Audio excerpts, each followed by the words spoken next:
कि सारा पैसा पंजाब की जेब 'चों जा रहा है, तो 3 लाख करोड़ कर्जा जो पंजाब के सिर है वो कर्जा उतरूगा किवें? ਅਸੀਂ ਕਿੰਨੀ ਵਾਰੀ ਤੁਹਾਡੇ ਸਾਹਮਣੇ ਤੁਹਾਡੇ ਹੀ ਚੈਨਲਾਂ ਤੇ ਕਹਿੰਦੇ ਸੀ ਕਿ ਕੇਜਰੀਵਾਲ ਦਾ ਜਿਹੜਾ ਮਸ਼ਹੂਰੀ ਤੇ ਖਰਚਾ ਦਿੱਲੀ ਦੇ ਵਿੱਚ 500 ਤੋਂ 600 ਕਰੋੜ ਰੁਪਈਆ ਸਾਲਾਨਾ ਹੈਗਾ। ਆਪਾਂ ਨੂੰ ਇਹ ਵੇਚ ਗਏ, ਇੱਥੇ ਪੰਜਾਬ ਵਾਲਿਆਂ ਨੂੰ ਵੇਚ ਗਏ, ਦਿੱਲੀ ਮਾਡਲ। ਹੁਣ ਇੱਥੇ ਅਜੇ ਕੁਝ ਹੋਇਆ ਨਹੀਂ ਤੇ ਮਸ਼ਹੂਰੀਆਂ ਇੱਥੇ ਦੀਆਂ ਕਰਕੇ ਕਿ ਪੰਜਾਬ ਮਾਡਲ ਉੱਥੇ ਵੇਚੀ ਜਾਂਦੇ ਆ। ਇਹ पैसा ਲੱਗ किस दा दिया एडवर्टाइजमेंट दे? ਪੰਜਾਬ ਦਾ ਲੱਗ ਰਿਹਾ, ਪੈਸਾ ਹੋਰ ਕਿਹਦਾ ਲੱਗਣਾ। ਇਸ ਲਈ ਇੱਥੇ ਪਹਿਲਾਂ ਦਿੱਲੀ ਦੇ ਆਉਂਦੇ ਸੀ, ਉਹ ਦਿੱਲੀ ਦੀ ਸਰਕਾਰ ਦਾ ਲੱਗਦਾ ਸੀ। ਪੰਜਾਬ ਦੀਆਂ ਅਖਬਾਰਾਂ 'ਚ ਦਿੱਲੀ ਦੇ ਕੇਜਰੀਵਾਲ ਦੇ ਪੋਸਟਰ ਆਉਂਦੇ, ਥੱਲੇ ਲਿਖਿਆ ਹੁੰਦਾ ਸੀ ਗਵਰਨਮੈਂਟ ਆਫ ਦਿੱਲੀ। ਇਹ ਤੇ ਦਿੱਲੀ ਦੀ ਸਰਕਾਰ ਨੂੰ ਪੁੱਛਣਾ ਚਾਹੀਦਾ ਨਾ, ਤੁਸੀਂ ਪੰਜਾਬ ਦੇ ਵਿੱਚ ਕਾਹਦੀ ਜਾ ਕੇ ਆਪਣੇ ਬੜੇ ਫੁੱਲ ਪੇਜ ਦੇ ਇਤਿਹਾਸ ਦੇ। ਉਹ ਗੱਲ ਲੱਗ ਗਿਆ ਕਿ ਸਾਹਮਣੇ ਆਉਣਾ ਹੀ ਨਹੀਂ ਚਾਹੁੰਦਾ ਮੀਡੀਆ ਦੇ, ਨਾ ਮੋਦੀ ਆਵੇ ਨਾ ਕੇਜਰੀਵਾਲ ਆਵੇ ਤੇ ਨਾ ਭਗਵੰਤ ਮਾਨ ਆਵੇ। ਕਹਿੰਦੇ ਜੀ ਅਸੀਂ ਆਪਣੀ ਗੱਲ ਕਹਿਣੀ ਆ, ਮਨ ਦੀ ਬਾਤ ਕਹਿ ਕੇ ਗਾਂਹ ਜਾਣਾ, ਅਸੀਂ ਨਹੀਂ ਕਿਸੇ ਦੀ ਸੁਣਨੀ। ਕਿੰਨੀ ਕੁ ਦੇਰ ਛੁਪੇ ਰਹਿਣਗੇ ਭੋਰਿਆਂ ਦੇ ਵਿੱਚ? ਕੇਜਰੀਵਾਲ ਸੁਸ਼ੀਲ ਗੁਪਤਾ ਤੋਂ ਬਿਆਨ ਦਵਾ ਰਿਹਾ, ਇਹ ਨਹੀਂ ਹੈ ਕਿ ਐਵੇਂ ਬਿਆਨ ਆ ਰਿਹਾ। ਇੱਕ ਅੱਧੀ ਵਾਰੀ ਕਿਤੇ ਗਲਤੀ ਨਾਲ ਦਿੱਤਾ ਉੱਥੇ ਫਟਕਾਰ ਪੈ ਜਾਂਦੀ ਹੈ, ਉਹ ਦੂਜੀ ਵਾਰੀ ਪੁੱਠਾ ਬਿਆਨ ਦਿੱਤਾ ਉਹਨੇ। ਇਹਦਾ ਮਤਲਬ ਕਿ ਜਾਣਬੁੱਝ ਕੇ ਉਹਨੂੰ ਕਿਹਾ ਜਾ ਰਿਹਾ ਕਿ ਤੂੰ ਹਰਿਆਣੇ ਦੇ ਵਿੱਚ ਆਮ ਆਦਮੀ ਪਾਰਟੀ ਦੀ ਸਰਕਾਰ ਬਣਾਉਣ ਲਈ ਗਰਾਊਂਡ ਤਿਆਰ ਕਰ। ਉਹਦੇ ਲਈ ਕਦੀ ਇਹ ਪਾਣੀਆਂ ਦਾ ਮੁੱਦਾ, ਕਦੀ ਚੰਡੀਗੜ੍ਹ ਦਾ ਮੁੱਦਾ। ਅੱਗੇ ਪਹਿਲੀ ਵਾਰੀ ਉਹਨੇ ਜਿਹੜਾ ਪੁੱਠਾ ਬਿਆਨ ਦਿੱਤਾ ਸੀ ਕਿ ਚੰਡੀਗੜ੍ਹ ਨੂੰ 2 ਹਿੱਸਿਆਂ 'ਚ ਅੱਧੀ ਵੰਡ ਕੇ ਅੱਧਾ ਹਰਿਆਣੇ ਨੂੰ ਦੇ ਦਿਓ ਤੇ ਅੱਧਾ ਇਹ ਕੀ ਗੱਲ ਪਈ? ਇੱਕ ਵੀ ਬੰਦਾ ਆਮ ਆਦਮੀ ਪਾਰਟੀ ਦੇ ਵਿੱਚ ਜਾਂ ਉਹਦੀ ਸਰਕਾਰ ਦੇ ਵਿੱਚ ਬਿਨਾਂ ਸਵੇਰ 5 ਵਾਰੀ ਕੇਜਰੀਵਾਲ ਦਾ ਨਾਂ ਲਿਆ ਉਹ ਰਹਿ ਸਕਦਾ ਉਸ ਪਾਰਟੀ ਦੇ ਵਿੱਚ? ਤੁਸੀਂ ਸਵਾਲ ਕਰਕੇ ਤੇ ਦਿਖਾਏ ਇੱਕ ਵੀ ਬੰਦਾ ਕੇਜਰੀਵਾਲ ਦੇ ਵਿਰੁੱਧ, ਜਾਂ ਕੇਜਰੀਵਾਲ ਨੂੰ ਕੀ ਕਹਿ ਕੇ ਦੱਸੇ ਵੀ ਕੇਜਰੀਵਾਲ ਜੀ ਥੋੜ੍ਹਾ ਜਿਹਾ ਇੰਜ ਸੋਚ ਲਓ। ਉਸੇ ਵੇਲੇ ਹੀ ਬਟਨ ਦੱਬ ਦਿੰਦਾ, ਉਹ ਇਹਨੂੰ ਬਾਹਰ ਸੁੱਟੋ, ਕੱਢ ਦੇ 3 ਬੰਦੇ। ਇਹਨੂੰ ਲੋਕ ਤੇ ਕਹਿੰਦੇ ਆ ਛੋਟਾ ਮੋਦੀ, ਮੈਂ ਕਹਿੰਦਾ ਤਿੱਖਾ ਮੋਦੀ। ਵੀ ਜਾਣੀ ਛੋਟਾ ਮੋਦੀ ਮੈਂ ਇਸ ਕਰਕੇ ਕਹਿੰਦਾ ਵੀ ਬਿਲਕੁਲ ਆਦਤਾਂ ਉਹੋ ਜਿਹੀਆਂ ਹੀ ਆ, ਸੱਤਾ ਨਾਲ ਬਹੁਤ ਪਿਆਰ ਆ ਮੋਦੀ ਦੇ ਵਿੱਚ। ਫਿਰ ਵੀ ਇੱਕ ਕਲਾ ਭਾਸ਼ਣ ਪੂਛਣ ਦੇਣ ਦੀ, ਹੱਥ ਹੁੱਥ ਮਾਰ ਕੇ ਲੋਕਾਂ ਨੂੰ ਮਿਸਮਰਾਈਜ਼ ਕਰਨ ਦੀ ਹੈਗੀ ਆ, ਇੱਕ ਧਰਮ ਦੀ ਵੀ ਆੜ ਹੈਗੀ। ਇਹ ਵੀ ਆਪਣਾ ਕਲਾਕਾਰ ਗੱਪ ਮਾਰਨ 'ਚ, ਲੋਕਾਂ ਨੂੰ ਮਿਸਮਰਾਈਜ਼ ਕਰਨ 'ਚ, ਭਾਸ਼ਣਾਂ 'ਚ ਨਹੀਂ ਮਸ਼ਹੂਰੀ ਨਾਲ ਬੜੇ ਦੇ ਐਡਵਰਟਾਈਜ਼ਮੈਂਟ ਤੇ ਗਪੌੜ ਸੰਖ ਛੱਡ ਕੇ।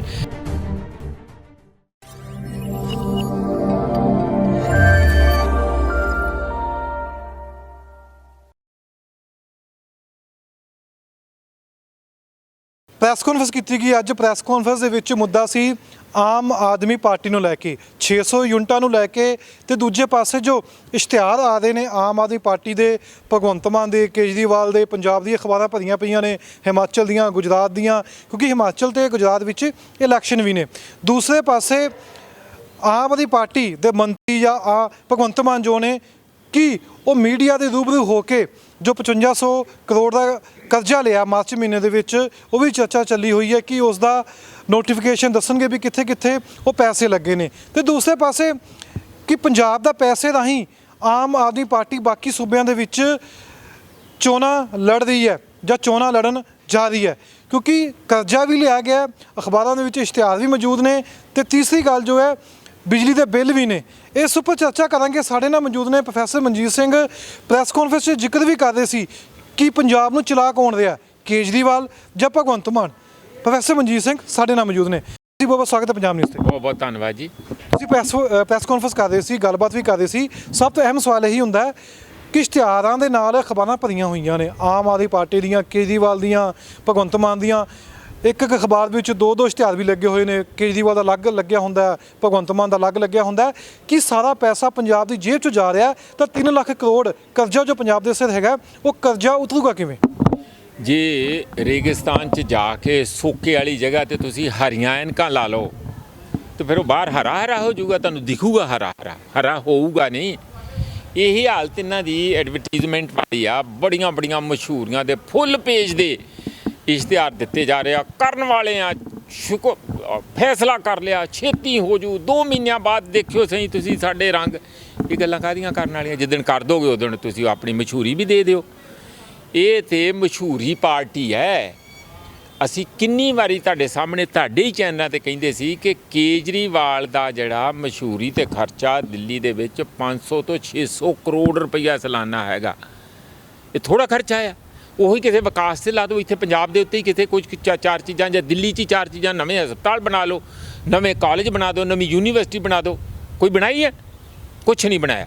ਸਵਾਏ ਆਪਣੀ ਮਸ਼ਹੂਰੀ ਤੇ ਕਿ ਮੇਰੇ ਨਾਲੋਂ ਚੰਗਾ ਕੋਈ ਨਹੀਂ, ਤੇ ਜਿੰਨੀਆਂ ਵੀ ਆਪਣੀਆਂ ਨਾਕਾਮੀਆਂ ਤੇ ਕਮੀਆਂ ਹੁੰਦੀਆਂ ਉਹਨੂੰ ਲੁਕਾਉਣ ਲਈ ਤੁਸੀਂ ਬੜੇ ਬੜੇ ਇਸ਼ਤਿਹਾਰ ਦੇ ਕੇ ਕਿ ਮੇਰੇ ਨਾਲੋਂ ਵਧੀਆ ਕੋਈ ਨਹੀਂ, ਉਹ ਕੰਮ ਇਹਨਾਂ ਨੇ ਪੰਜਾਬ 'ਚ ਸ਼ੁਰੂ ਕਰਤਾ। ਜੁਮਾ ਅਜੇ 1 ਮਹੀਨਾ ਪੁਰਾਣੀ ਸਰਕਾਰ ਆ ਤੇ ਇਸ਼ਤਿਹਾਰ ਪਤਾ ਨਹੀਂ ਕਈ ਕਿੰਨੇ ਕਰੋੜ ਜਿਹੜੇ ਆ, ਉਹ ਗਿਣਤੀ ਨਹੀਂ ਉਹਨਾਂ ਦੀ ਕਿੰਨੇ ਕਰੋੜ ਲਾਤੇ। ਉਹ ਇਕੱਲੇ ਇੱਥੇ ਹੀ ਨਹੀਂ, ਉਹ ਜਾ ਕੇ ਗੁਜਰਾਤ ਵਿੱਚ ਵੀ, ਹਿਮਾਚਲ 'ਚ ਵੀ। ਹੁਣ ਹਿਮਾਚਲ ਵਾਲਿਆਂ ਨੂੰ ਜਿਤਨਾ, ਹੁਣ ਅਸੀਂ ਕਿਹੜਾ ਦਿੱਲੀ ਜਾਂਦੇ ਹਾਂ ਜਾ ਕੇ, ਤੁਸੀਂ ਦੇਖਿਆ ਜਾ ਕੇ ਸਕੂਲਾਂ 'ਚ ਜਾ ਕੇ, ਜਾਂ ਇਹਨਾਂ ਦੇ ਜਿਹੜੇ ਮੁਹੱਲਾ ਕਲੀਨਿਕ ਅੱਧੇ ਬੰਦ ਪਏ ਆ ਉੱਥੋਂ। ਆਪਾਂ ਨੂੰ ਇਹ ਵੇਚ ਗਏ, ਇੱਥੇ ਪੰਜਾਬ ਵਾਲਿਆਂ ਨੂੰ ਵੇਚ ਗਏ, ਦਿੱਲੀ ਮਾਡਲ ਦਿੱਲੀ ਮਾਡਲ ਦਿੱਲੀ। ਹੁਣ ਇੱਥੇ ਅਜੇ ਕੁਝ ਹੋਇਆ ਨਹੀਂ ਤੇ ਮਸ਼ਹੂਰੀਆਂ ਇੱਥੇ ਦੀਆਂ ਕਰਕੇ ਪੰਜਾਬ ਮਾਡਲ ਉੱਥੇ ਵੇਚੀ ਜਾਂਦੇ ਆ। ਇਹ ਪੈਸਾ ਲੱਗ ਕਿਸ ਦਾ ਦਿਆ ਐਡਵਰਟਾਈਜ਼ਮੈਂਟ ਦੇ? ਪੰਜਾਬ ਦਾ ਲੱਗ ਰਿਹਾ ਪੈਸਾ, ਹੋਰ ਕਿਹਦਾ ਲੱਗਣਾ। ਇਸ ਲਈ ਇੱਥੇ ਪਹਿਲਾਂ ਦਿੱਲੀ ਦੇ ਆਉਂਦੇ ਸੀ, ਉਹ ਦਿੱਲੀ ਦੀ ਸਰਕਾਰ ਦਾ ਲੱਗਦਾ ਸੀ। ਪੰਜਾਬ ਦੀਆਂ ਅਖਬਾਰਾਂ 'ਚ ਦਿੱਲੀ ਦੇ ਕੇਜਰੀਵਾਲ ਦੇ ਪੋਸਟਰ ਆਉਂਦੇ, ਥੱਲੇ ਲਿਖਿਆ ਹੁੰਦਾ ਸੀ ਗਵਰਨਮੈਂਟ ਆਫ ਦਿੱਲੀ। ਇਹ ਤੇ ਦਿੱਲੀ ਦੀ ਸਰਕਾਰ ਨੂੰ ਪੁੱਛਣਾ ਚਾਹੀਦਾ ਨਾ, ਤੁਸੀਂ ਪੰਜਾਬ ਦੇ ਵਿੱਚ ਕਾਹਦੀ ਜਾ ਕੇ ਆਪਣੇ ਬੜੇ ਫੁੱਲ ਪੇਜ ਦੇ ਇਤਿਹਾਸ ਦੇ। ਹੁਣ ਇਹ ਪੰਜਾਬ ਦੀ ਗੌਰਮੈਂਟ ਨੂੰ, ਮੀਡੀਆ ਵਾਲਿਆਂ ਨੂੰ ਪੁੱਛਣਾ ਚਾਹੀਦਾ। ਉਹ ਗੱਲ ਲੱਗ ਗਿਆ ਕਿ ਸਾਹਮਣੇ ਆਉਣਾ ਹੀ ਨਹੀਂ ਚਾਹੁੰਦਾ ਮੀਡੀਆ ਦੇ, ਨਾ ਮੋਦੀ ਆਵੇ, ਨਾ ਕੇਜਰੀਵਾਲ ਆਵੇ, ਤੇ ਨਾ ਭਗਵੰਤ ਮਾਨ ਆਵੇ। ਕਹਿੰਦੇ ਜੀ ਅਸੀਂ ਆਪਣੀ ਗੱਲ ਕਹਿਣੀ ਆ, ਮਨ ਦੀ ਬਾਤ ਕਹਿ ਕੇ ਗਾਂਹ ਜਾਣਾ, ਅਸੀਂ ਨਹੀਂ ਕਿਸੇ ਦੀ ਸੁਣਨੀ। ਕਿੰਨੀ ਕੁ ਦੇਰ ਛੁਪੇ ਰਹਿਣਗੇ ਭੋਰਿਆਂ ਦੇ ਵਿੱਚ? ਇੱਕ ਨਾ ਇੱਕ ਦਿਨ ਮੀਡੀਆ ਦੇ ਨਾਲ, ਲੋਕਾਂ ਦੇ ਨਾਲ ਇਹਨਾਂ ਨੂੰ ਮੁਖਾਤਿਬ ਹੋਣਾ ਪਊਗਾ। ਉਹ ਤਰੀਕੇ ਨਹੀਂ ਚੱਲਣਗੇ ਕਿ ਤੁਸੀਂ ਆਪਣੀ ਮਸ਼ਹੂਰੀ ਦੇ ਨਾਲ ਆਪ ਹੀ ਆਪਣੇ ਮੂੰਹੋਂ ਮੀਆਂ ਮਿੱਠੂ ਕਰਕੇ ਤੇ ਬਸ ਤੁਸੀਂ ਲੋਕਾਂ ਦਾ ਬੇਵਕੂਫ। ਲੋਕ ਤੇ ਬਹੁਤ ਤੱਤੇ ਰਮਿਆ ਦੇਖ ਲੈਣ। ਨਹੀਂ ਤੇ ਬੀਜੇਪੀ ਦਾ ਜੋ ਹਾਲ ਪਿੱਛੇ ਜੇ ਹੋਇਆ ਸੀ, ਉਹਦੇ ਨਾਲੋਂ ਕਈ ਗੁਣਾ ਜ਼ਿਆਦਾ ਭਿਆਨਕ ਦੁਰਦਸ਼ਾ ਆਮ ਆਦਮੀ ਪਾਰਟੀ ਦੀ, ਕਿਉਂਕਿ ਇਹਨਾਂ ਨੂੰ ਜਿੰਨੀ ਸਪੋਰਟ ਮਿਲੀ ਉਨੀ ਕਦੀ ਕਿਸੇ ਪਾਰਟੀ ਨੂੰ ਮੈਨੂੰ ਨਹੀਂ ਲੱਗਦਾ। ਮੈਂ ਤੇ ਘੱਟੋ ਘੱਟ ਨੀਅਰ ਜਿਹੜਾ ਪਾਸਟ ਵਿੱਚ ਕਦੀ ਇੰਨੀ ਦੇਖੀ ਨਹੀਂ ਹੈ। 42% ਵੋਟਾਂ ਦੇ 92 ਸੀਟਾਂ, ਉਨੀਆਂ ਵੱਡੀਆਂ ਉਮੀਦਾਂ। ਜਿਵੇਂ ਕਹਿੰਦੇ ਜਿੱਡਾ ਵੱਡਾ ਸਿਰ ਉਨੀ ਵੱਡੀ ਦਰਦ। ਜੇ ਹੁਣ ਸਿਰ ਵੱਡਾ ਬਣ ਗਿਆ, ਸਰਕਾਰ ਭਾਰੀ ਬਣ ਗਈ ਹੈ, ਤੇ ਉਨੀਆਂ ਹੀ ਤੁਹਾਡੀਆਂ ਜ਼ਿੰਮੇਵਾਰੀਆਂ। ਤੁਸੀਂ ਲੁੱਕ ਕੇ ਨਾ ਬੈਠੋ, ਡਟ ਕੇ ਲੋਕਾਂ ਦੇ ਨਾਲ ਰਹੋ, ਲੋਕਾਂ ਦੇ ਵਿੱਚ ਰਹੋ। ਤੁਹਾਡੀ ਤੇ ਪਾਰਟੀ ਆਮ ਆਦਮੀ ਪਾਰਟੀ ਹੈ, ਤੁਹਾਡੀ ਕੋਈ ਖਾਸ ਆਦਮੀ ਦੀ ਪਾਰਟੀ ਥੋੜ੍ਹੀ ਹੈ, ਤੁਸੀਂ ਲੁੱਕ ਕੇ ਰਹਿਣਾ। ਹੁਣ SYL ਦੀ ਗੱਲ ਕਰ ਲਈਏ, ਸੁਸ਼ੀਲ ਗੁਪਤਾ ਬਿਆਨ ਦਿੰਦੇ ਨੇ, ਜੋ ਰਾਜ ਸਭਾ ਮੈਂਬਰ ਨੇ ਹਰਿਆਣੇ ਦੇ, ਕਿ ਜਦੋਂ ਸਾਡੀ 2024 ਦੇ ਵਿੱਚ ਸਰਕਾਰ ਬਣ ਗਈ ਹਰਿਆਣੇ ਵਿੱਚ ਆਮ ਆਦਮੀ ਪਾਰਟੀ ਦੀ, SYL ਦਾ ਪਾਣੀ ਅਸੀਂ ਹਰਿਆਣੇ ਤੱਕ ਲੈ ਕੇ ਜਾਵਾਂਗੇ। ਹਰਪਾਲ ਸਿੰਘ ਚੀਮਾ ਦਾ ਬਿਆਨ ਆ ਜਾਂਦਾ। ਹੁਣੇ ਬਿਆਨ ਆਇਆ ਕਿ ਅਸੀਂ SYL ਦੀ ਇੱਕ ਬੂੰਦ ਵੀ ਹਰਿਆਣੇ ਵਿੱਚ ਜਾਣ ਨਹੀਂ ਦੇਣੀ। ਇਹ ਦੋ ਸਟੇਟਮੈਂਟਾਂ ਅਲੱਗ-ਅਲੱਗ ਵਿਅਕਤੀਆਂ ਦੀਆਂ ਆਈਆਂ ਨੇ। ਪਾਰਟੀ ਇੱਕੋ ਹੀ ਹੈ, ਕਹਿਣਾ ਕੀ ਚਾਹੁੰਦੇ ਨੇ, ਦੱਸਣਾ ਕੀ ਚਾਹੁੰਦੇ ਨੇ? ਰਵਾਇਤੀ ਪਾਰਟੀਆਂ ਵਾਂਗੂ ਉਹ ਕੀ ਕਰਦੇ ਆ? ਰਾਜਸਥਾਨ ਵਾਲੀ ਪਾਰਟੀ ਕਾਂਗਰਸ ਦੀ ਕੋਈ ਹੋਰ ਬਿਆਨ ਦੇ ਦੂਗੀ, ਜੇ ਪੰਜਾਬ ਦੇ ਵਿੱਚ ਹੋਊਗੀ ਤਾਂ ਉਹਦੇ ਵਿਰੁੱਧ ਬਿਆਨ ਦੇ ਦੂਗੀ। ਉਹ ਦੋਵਾਂ ਦਾ ਹੀ ਕੰਮ ਆਪੋ ਆਪਣਾ ਚੱਲੀ ਜਾਂਦਾ ਸਰਕਾਰ ਉਸੇ। ਇਹ ਬਿਲਕੁਲ ਤੇ ਬਿਲਕੁਲ ਜਾਣ ਬੁੱਝ ਕੇ ਇੱਕ ਤੈਅਸ਼ੁਦਾ ਨੀਤੀਗਤ ਤਰੀਕੇ ਦੇ ਨਾਲ ਕੇਜਰੀਵਾਲ ਸੁਸ਼ੀਲ ਗੁਪਤਾ ਤੋਂ ਬਿਆਨ ਦਵਾ ਰਿਹਾ। ਇਹ ਨਹੀਂ ਹੈ ਕਿ ਐਵੇਂ ਬਿਆਨ ਆ ਰਿਹਾ। ਇੱਕ ਅੱਧੀ ਵਾਰੀ ਕਿਤੇ ਗਲਤੀ ਨਾਲ ਦਿੱਤਾ, ਉੱਥੇ ਫਟਕਾਰ ਪੈ ਜਾਂਦੀ ਆ। ਉਹ ਦੂਜੀ ਵਾਰੀ ਪੁੱਠਾ ਬਿਆਨ ਦਿੱਤਾ ਉਹਨੇ। ਇਹਦਾ ਮਤਲਬ ਕਿ ਜਾਣ ਬੁੱਝ ਕੇ ਉਹਨੂੰ ਕਿਹਾ ਜਾ ਰਿਹਾ ਕਿ ਤੂੰ ਹਰਿਆਣੇ ਦੇ ਵਿੱਚ ਆਮ ਆਦਮੀ ਪਾਰਟੀ ਦੀ ਸਰਕਾਰ ਬਣਾਉਣ ਲਈ ਗਰਾਊਂਡ ਤਿਆਰ ਕਰ। ਉਹਦੇ ਲਈ ਕਦੀ ਇਹ ਪਾਣੀਆਂ ਦਾ ਮੁੱਦਾ, ਕਦੀ ਚੰਡੀਗੜ੍ਹ ਦਾ ਮੁੱਦਾ। ਅੱਗੇ ਪਹਿਲੀ ਵਾਰੀ ਉਹਨੇ ਜਿਹੜਾ ਪੁੱਠਾ ਬਿਆਨ ਦਿੱਤਾ ਸੀ ਕਿ ਚੰਡੀਗੜ੍ਹ ਨੂੰ 2 ਹਿੱਸਿਆਂ 'ਚ ਅੱਧੀ ਵੰਡ ਕੇ ਅੱਧਾ ਹਰਿਆਣੇ ਨੂੰ ਦੇ ਦਿਓ ਤੇ ਅੱਧਾ ਇਹ ਕੀ ਗੱਲ ਪਈ? ਕੋਈ ਵੰਡਿਆ ਜਾ ਸਕਦਾ ਕਿ ਜੇ ਕਿਸੇ ਦੀ ਇੱਕ ਮੱਝ ਕੋਈ ਕਵੇ ਉਹ ਮੇਰੀ ਹੈ, 2 ਬੰਦਿਆਂ ਦੇ ਲੜ ਪਏ, ਅੱਧੀ ਵੰਡ ਦੇਣਗੇ ਮੱਝ ਵੀ, ਇੱਕ ਹਿੱਸਾ ਤੂੰ ਲੈ ਜਾ, ਇੱਕ ਤੂੰ ਲੈ ਜਾ। ਇਸ ਤਰੀਕੇ ਦਾ ਇਹਨਾਂ ਦਾ ਦਿਮਾਗ ਦਾ ਉਹੀ ਗੱਲ ਕਿ 2024 ਤੱਕ ਅਸੀਂ ਬੂੰਦ ਪਾਣੀ ਲੈ ਲਾਂਗੇ ਪੰਜਾਬ ਦੇ ਉੱਤੋਂ, ਤੇ ਹਰ ਖੇਤ ਦੇ ਵਿੱਚ ਪਾਣੀ ਪੰਜਾਬ ਦਾ ਪਹੁੰਚਾਵਾਂਗੇ। ਇਸ ਲੋਕਾਂ ਦੇ ਦੁੱਖ ਦੇ ਜਿਹੜੇ ਜ਼ਖਮ ਆ, ਉਹ ਪਹਿਲਾਂ ਹੀ ਜਿਹੜੇ ਦੁੱਖ ਰਹੇ ਉਹਨਾਂ 'ਤੇ ਨਮਕ ਤੇ ਮਿਰਚ ਲਾਉਣ ਤੋਂ ਸਿਵਾਏ ਹੋ ਰਹੇ ਕੁਛ ਨਹੀਂ।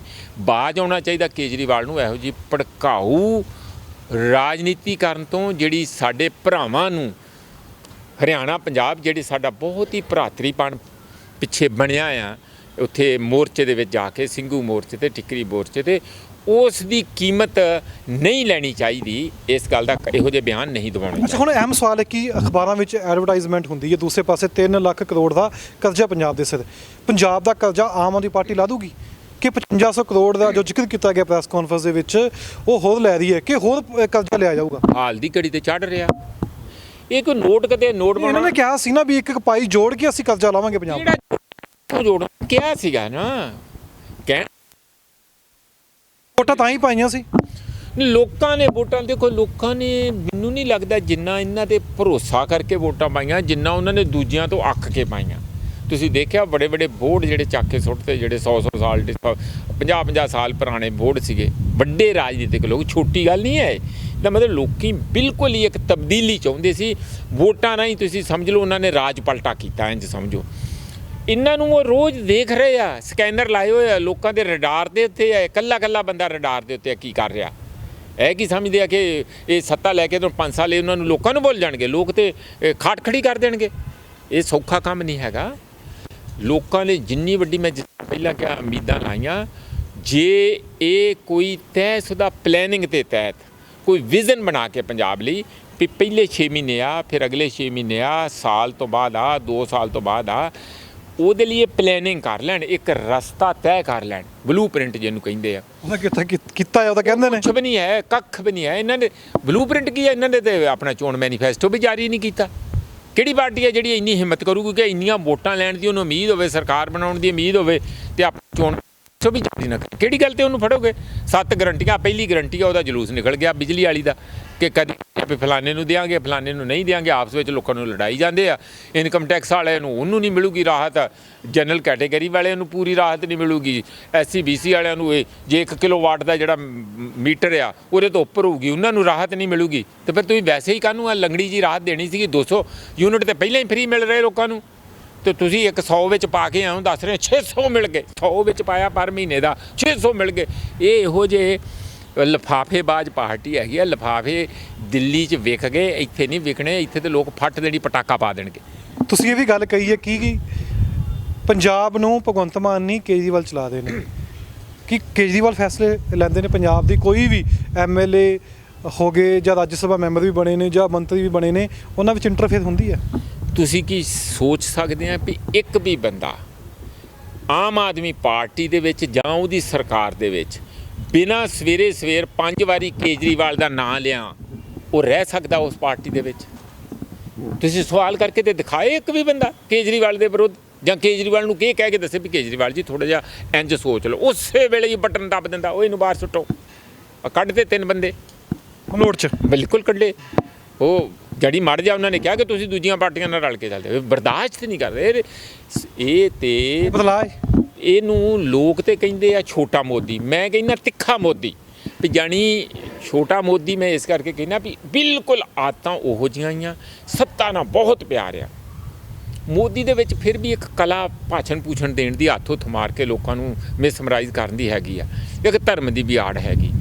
ਇਹ ਵੀ ਆਪਣਾ ਕਲਾਕਾਰ ਗੱਪ ਮਾਰਨ 'ਚ, ਲੋਕਾਂ ਨੂੰ ਮਿਸਮਰਾਈਜ਼ ਕਰਨ 'ਚ, ਭਾਸ਼ਣਾਂ 'ਚ ਨਹੀਂ, ਮਸ਼ਹੂਰੀ ਨਾਲ, ਬੜੇ ਦੇ ਐਡਵਰਟਾਈਜ਼ਮੈਂਟ ਤੇ ਗਪੌੜ ਸੰਖ ਛੱਡ ਕੇ। ਇਸ ਲਈ ਇਹ ਸੱਤਾ ਦਾ ਜਿੰਨਾ ਲਾਲਚ ਇਸ ਬੰਦੇ ਨੂੰ ਹੈਗਾ, ਕੇਜਰੀਵਾਲ ਨੂੰ, ਮੈਨੂੰ ਨਹੀਂ ਲੱਗਦਾ ਦੇਸ਼ ਦੇ ਅੰਦਰ ਕੋਈ ਵੀ ਹੋਰ ਪੋਲੀਟੀਸ਼ੀਅਨ ਹੈ। ਇਹੀ ਕਾਰਨ ਆ ਕਿ ਮਾਈਂਡ ਦੇ ਅੰਦਰ ਇੱਕ ਤਾਨਾਸ਼ਾਹ ਮੈਂਟੈਲਿਟੀ ਹੈਗੀ ਹੈ ਕਿ ਜਿੱਥੇ ਉਹਨੂੰ ਮਾੜਾ ਜਿਹਾ ਵੀ ਸ਼ੱਕ ਲੱਗੇ, ਜਿਸ ਤਰ੍ਹਾਂ ਸੁੱਕਾ ਪੱਤਾ ਹਿਲਦਾ ਤੇ ਮਾੜੀ ਜਿਹੀ ਆਵਾਜ਼ ਆਉਂਦੀ ਆ ਨਾ, ਉੱਥੇ ਹੀ ਥਰਥਰਾ ਜਾਂਦਾ, ਉੱਥੇ ਹੀ ਇਹ ਲੱਗ ਜਾਂਦਾ। ਹੁਣ ਇਹਨੂੰ ਸਾਡੀ ਸਰਕਾਰ 'ਤੇ ਕੋਈ ਭਰੋਸਾ ਨਹੀਂ। ਜੇ ਸਰਕਾਰ 'ਤੇ ਭਰੋਸਾ ਹੋਵੇ ਤੇ ਇਹ ਬਿਊਰੋਕ੍ਰੇਸੀ ਇੱਥੇ ਹੀ ਸੀ। ਲੋਕਾਂ ਨੂੰ ਬਦਲਾਵ ਕਿਹਾ ਸੀ, ਕਹਿੰਦੇ ਬਦਲਾਵ ਲੈ ਕੇ ਆਵਾਂਗੇ। ਲੋਕ ਹੁਣ ਵੀ ਸਵਾਲ ਹੁੰਦੇ ਨੇ ਕਿ 6 ਮਹੀਨੇ ਘੱਟੋ ਘੱਟ ਚੁੱਪ ਰਹਿਣ, ਉਸ ਤੋਂ ਬਾਅਦ ਜਾ ਕੇ ਵਿਰੋਧ ਹੋਣਾ ਚਾਹੀਦਾ ਆਮ ਆਦਮੀ ਪਾਰਟੀ ਦੀ। ਗੱਲ ਸਹੀ ਹੈ? ਨਹੀਂ, ਦੇਖੋ ਇਸ ਗੱਲ ਦੇ ਉੱਤੇ ਮੈਂ ਕਿਸੇ ਹੱਦ ਤੱਕ ਸਹਿਮਤ ਹੈਗਾ ਆ ਕਿ ਤੁਸੀਂ ਦਿਨ ਬ ਦਿਨ ਰੋਜ਼ ਹੀ ਐਵੈਲੂਏਟ ਤੇ ਸਰਕਾਰ ਨੂੰ ਨਹੀਂ ਕਰ ਸਕਦੇ। ਸਰਕਾਰ ਨੂੰ ਟਾਈਮ ਲੈਣਾ ਵੀ ਚਾਹੀਦਾ ਔਰ ਲੋਕਾਂ ਨੂੰ ਦੇਣਾ ਵੀ ਚਾਹੀਦਾ। ਪਰ ਲੋਕਾਂ ਦੀ ਹਾਲਤ ਹੀ ਇੰਨੀ ਖਸਤਾ ਕੀਤੀ ਹੋਈ ਹੈ। ਲੋਕਾਂ ਨੇ ਇਹ ਥੋੜ੍ਹੀ ਕਿਹਾ ਵੀ ਸਾਨੂੰ ਹੁਣੇ ਤੇ ਹੁਣ ਅਜੇ ਅਗਸਤ ਵਿੱਚ ਜਾ ਕੇ ਬਿੱਲ ਆਉਣਾ, ਉਹਦੀਆਂ ਮਸ਼ਹੂਰੀ ਹੁਣੇ ਕਰਤੀ। ਰੌਲਾ ਇੰਝ ਪਾਤਾ ਵੀ ਜਿਵੇਂ ਲੋਕਾਂ ਨੂੰ ਘਰੋਂ ਘਰੀ ਜਾ ਕੇ ਸਾਰੀ ਮੁਫਤ ਬਿਜਲੀ ਮਿਲਣੀ ਲੱਗ ਪਈ। ਇਹਦੇ ਤੋਂ 2 ਮਹੀਨੇ ਨਾ ਕੱਢੇ ਤੇ ਸਹੀ, ਅਪ੍ਰੈਲ ਮਈ ਜੂਨ ਕੱਢੋਗੇ, ਜਦੋਂ ਜੁਲਾਈ ਦੇ ਵਿੱਚ ਵੀ ਅਗਲੇ ਜਾ ਕੇ ਅਗਸਤ ਵਿੱਚ ਬਿੱਲ ਆਉਣਾ, 2 ਮਹੀਨੇ ਦਾ ਇਕੱਠਾ ਬਿੱਲ ਆਉਂਦਾ ਬਿਜਲੀ ਦਾ, ਉਦੋਂ ਜਾ ਕੇ ਪਤਾ ਲੱਗਣਾ ਕਿ ਰਾਹਤ ਨਹੀਂ ਮਿਲੀ। ਇਸ ਕਿਸਮ ਦੇ ਡਰਾਮੇਬਾਜ਼ੀ ਨਾਲੋਂ ਤਾਂ ਲੋਕ ਕਰ ਰਹੇ ਆ ਕਿ ਤੁਸੀਂ ਉਹਦੇ 'ਤੇ ਖਲਾਰਾ ਇੰਨਾ ਪਾ ਲਿਆ, ਉਹਨੂੰ ਤਾਂ ਇੱਕ ਸਮੂਥ ਸੇਲਿੰਗ, ਪਹਿਲੀ ਗਰੰਟੀ ਦੇ ਸਹੀ ਢੰਗ ਦੇ ਨਾਲ ਸਿਰੇ ਲਾਓ। ਹੋਰ ਸਾਡਾ ਇਹ ਨਹੀਂ ਹੈ ਕਿ ਅੱਜ ਹੀ ਅਸੀਂ ਇਹਨਾਂ ਨੂੰ ਮੰਗ ਕਰ ਰਹੇ ਹਾਂ ਕਿ ਪੰਜਾਬ ਜਿਹੜਾ ਕਰਜ਼ੇ 'ਚ ਡੁੱਬਿਆ ਹੋਇਆ ਜਾਂ ਕਿਸਾਨੀ ਇੱਥੇ ਦੀ ਕਰਜ਼ੇ 'ਚ ਡੁੱਬੀ ਹੋਈ ਆ, ਉਹਨੂੰ ਤੁਰੰਤ ਤੁਸੀਂ ਕਰੋ। ਪਰ ਇੰਨੀ ਗੱਲ ਤਾਂ ਕਰ ਸਕਦੇ ਆ ਕਿ ਅਸੀਂ ਰਾਹਤ ਦਿਆਂਗੇ। ਆ ਜਿਹੜਾ 300 ਤੋਂ 500 ਰੁਪਈਆ ਪਰ ਕੁਇੰਟਲ ਜਿਹੜਾ ਲੋਕਾਂ ਦਾ ਨੁਕਸਾਨ ਹੋਇਆ, ਇਹ ਧੁੱਪ ਜ਼ਿਆਦਾ ਪੈ ਗਈ ਆ, ਇੱਕ ਰਾਹਤ ਤਾਂ ਮਿਲਣੀ ਆ।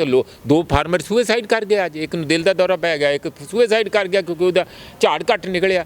ਇਹ ਕੀ ਦਿਖਦਾ ਨਹੀਂ ਹੈ? ਇਹ ਆਮ ਆਦਮੀ ਪਾਰਟੀ ਦੀ, ਕਿਸਾਨਾਂ ਦੀ, ਜਿਨ੍ਹਾਂ ਨੇ ਵੋਟਾਂ ਪਾਈਆਂ, ਉਹਨਾਂ ਦੀ ਸਰਕਾਰ ਹੈਗੀ। ਇਹਨਾਂ ਨੂੰ ਕੁਝ ਫੈਸਲੇ ਤੇ ਰੋਜ਼ ਦੇ ਰੋਜ਼ ਕੈਬਨਿਟ ਰਾਹੀਂ ਲੈਣੇ ਪੈਣਗੇ, ਜਿਹੜੇ ਰੋਜ਼ ਦੇ ਮਸਲੇ ਉੱਠ ਰਹੇ ਆ। ਅਸੀਂ ਤੇ ਕ੍ਰਿਟੀਸਾਈਜ਼ ਉਹਨਾਂ ਹੀ ਕਰ ਰਹੇ ਹਾਂ। ਹੁਣ ਕਣਕ ਇੰਨੀ ਪੈਦਾ ਹੋਈ ਆ, ਤੁਸੀਂ ਵਾਹਗਾ ਬਾਰਡਰ ਖਿਲਾਉਣ ਦਾ ਕਿਉਂ ਨਹੀਂ ਜ਼ੋਰ ਲਾਉਂਦੇ ਜੀ? ਸਾਡੇ ਕਿਸਾਨਾਂ ਨੂੰ ਕਿੰਨਾ ਫਾਇਦਾ ਹੋਊਗਾ ਜੇ ਸੈਂਟਰਲ ਏਸ਼ੀਆ ਜਾਂ ਇਜਿਪਟ ਤੱਕ ਸਾਡੀ ਜਿਹੜੀ ਸਾਰੀ ਕਣਕ ਉੱਥੇ ਵਿਕ ਸਕਦੀ ਆ, ਕਿਉਂਕਿ ਯੂਕਰੇਨ ਦੇ ਵਿੱਚ ਰੌਲਾ ਪੈ ਗਿਆ, ਰਸ਼ੀਆ ਦੇ ਵਿੱਚ ਪੈ ਗਿਆ। ਇਸ ਗੱਲ ਲਈ ਕੋਈ ਰਾਹਤ ਵਾਲੀ ਗੱਲ ਨਹੀਂ, ਨਾ ਹੀ ਤੁਹਾਨੂੰ ਅਜੇ ਦੇ ਪੰਜਾਬ ਦੀ ਖਜ਼ਾਨੇ ਲਈ ਆਮਦਨ ਦੇ ਸਾਧਨ ਜਟਾਉਣ ਦੇ ਕੋਈ ਰਾਹ ਇਹਨਾਂ ਦਾ ਕੋਈ ਦਿਖ ਰਿਹਾ ਤੁਹਾਨੂੰ?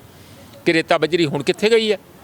ਕੋਈ ਕਿਹਾ, ਕੋਈ ਬਿਆਨ ਆਇਆ? ਜਾਂ ਲੀਕਰ ਦੀ ਅਸੀਂ ਬਣਾਵਾਂਗੇ, ਕਾਰਪੋਰੇਸ਼ਨ ਬਣਾਵਾਂਗੇ, ਕੋਈ ਬਿਆਨ ਆ ਰਿਹਾ? ਕਰਾਂਗੇ ਜੀ, ਕਰਾਂਗੇ ਜੀ, ਕਰਾਂਗੇ। ਅੱਛਾ, ਕਰਾਂਗੇ ਕੀ? ਮੇਰਾ ਇੱਕ ਆਖਰੀ ਸਵਾਲ ਹੈ ਕਿ ਬਦਲਾਅ ਕਿ ਕਰਜ਼ੇ ਲੈਣਗੇ, 5500 ਕਰੋੜ ਲੈ ਲਿਆ, 10,000 ਕਰੋੜ ਹੋਰ ਕਰਜ਼ਾ ਲੈ ਲੈਣਗੇ ਆਉਣ ਵਾਲੇ ਸਮੇਂ ਦੇ ਵਿੱਚ। ਕਰਜ਼ੇ ਜਿੱਥੇ ਕਰਜ਼ੇ ਨਾਲ ਕਰਜ਼ਾ ਲਾਈ ਜਾਣਗੇ ਤੇ ਕਰਜ਼ੇ ਨਾਲ ਹੋਰ ਕਰਜ਼ਾ ਲਈ ਜਾਣਗੇ। ਬਸ ਆਪਾਂ ਕਹਿ ਸਕਦੇ ਹਾਂ ਕਿ ਪੰਜਾਬ 'ਚ ਜਿਹੜਾ ਵੀ ਬੱਚਾ ਹੁਣ ਜੰਮੂਗਾ ਉਹ ਪਹਿਲੀ ਕਰਜ਼ਾਈ ਹੈ। ਉਹ ਹੈ ਹੀ ਆ, ਉਹ ਤਾਂ ਪਹਿਲਾਂ ਵੀ ਆ, ਹੋਰ ਹੋ ਜਾਊਗਾ, ਹੋਰ ਸਿਰ ਕਰਜ਼ਾ ਚੜ੍ਹ ਜਾਊਗਾ। ਬਿਲਕੁਲ ਹੋਊਗਾ ਜੇ ਇਹਨਾਂ ਨੇ ਕੋਈ ਬਕਾਇਦਾ ਤੈਅਸ਼ੁਦਾ ਸਿਸਟੇਮੈਟਿਕ, ਮੇਰਾ ਤਾਂ ਕਹਿਣ ਦਾ ਹੀ ਇਹੋ ਮੈਂ ਕਹਿ ਰਿਹਾ, ਕੋਈ ਨੀਤੀਗਤ ਫੈਸਲੇ ਨਾ ਲਏ। ਮੈਂ ਤੇ ਫਿਰ ਇੱਧਰ ਆਉਣਾ ਆ ਕਿ ਖੇਤੀ ਬਾਰੇ ਆ, ਕਿ ਖੇਤੀ ਦੇ ਵਿੱਚ ਸਮਾਲ ਤੇ ਮੀਡੀਅਮ ਫਾਰਮਰਸ ਦੇ ਕੋਈ ਕੋਆਪਰੇਟਿਵਸ ਬਣਾਏ ਜਾ ਸਕਦੇ ਆ।